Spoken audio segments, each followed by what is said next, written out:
Ahmedabad cyber crime બ્રાન્ચે 1.15 કરોડનું કૌભાંડ પકડ્યું છે। ત્યારે આવો જાણીએ શું હતો સમગ્ર મામલો। નમસ્કાર, હું છું હિમાની, આપ જોઈ રહ્યા છો ન્યૂ ગુજરાતી ન્યૂઝ। સાયબર ક્રાઇમનો ભોગ બનનાર વ્યક્તિએ ફેડેક્સ કુરિયરમાંથી ડ્રગ્સ સહિતની ગેરકાયદેસરની વસ્તુઓ મુંબઈથી તાઇવાન ખાતે મોકલેલ હોવાનું જણાવી સેન્ટ્રલ બ્યુરો ઓફ ઇન્વેસ્ટિગેશન ઇન્ડિયાનો બનાવટી વોરંટ સ્કાઇપ દ્વારા મોકલી તથા ફરિયાદીને જીવનું જોખમ હોવાનું જણાવી ફરિયાદી પાસેથી રૂપિયા 1.15 કરોડથી પણ વધુની છેતરપિંડી કરતી ગેંગને પકડી પાડવામાં આવી છે।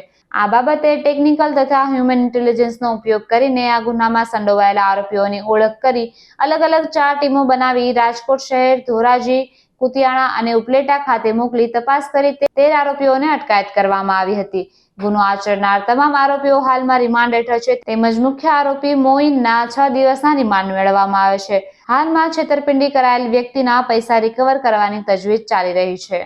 આવી જ નવી માહિતી અને સમાચાર માટે જોડાયેલા રહો ન્યૂ ગુજરાતી ન્યૂઝ પર।